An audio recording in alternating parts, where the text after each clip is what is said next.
Hey,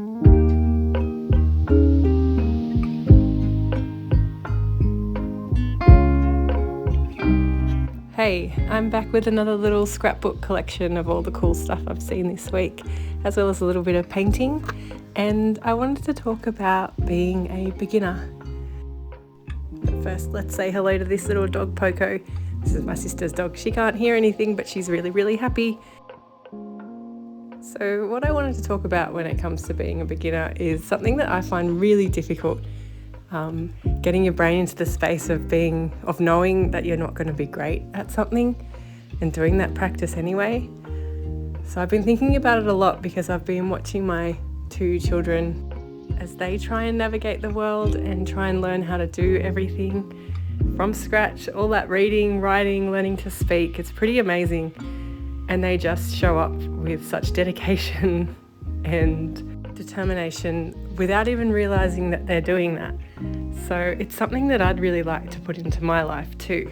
And we'll see a little bit of that when we get to the painting part of this video. Me trying to learn how to paint is definitely beginner level territory, but it's something that I've been wanting to try and get a handle on for a long time. So I think I need to just keep showing up and keep trying.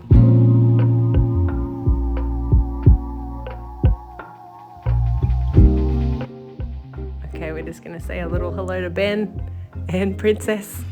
Oh my gosh, Ben had a really itchy summer, so he's trying to grow back his mane, and I've been washing them in some therapeutic soap. And then Princess goes and rolls in the dust like a huge gremlin. Look at her. But she is very cute. Lucky.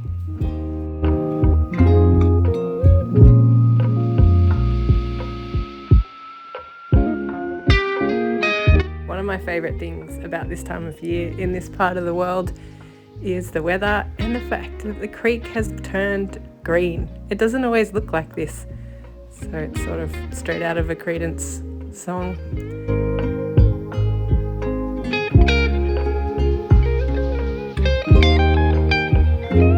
But back to the idea of being a beginner at something.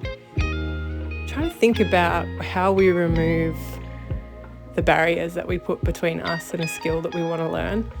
Like watching my son, he just dives into stuff, keeps practicing, doesn't get bored or annoyed when he can't do it. It's just part of it, I guess. Like part of his reality is that he can't do things that great and he has to learn. Watching him try to draw or write letters is pretty incredible. And I think as we get older, we get so used to just being able to do the things that we do.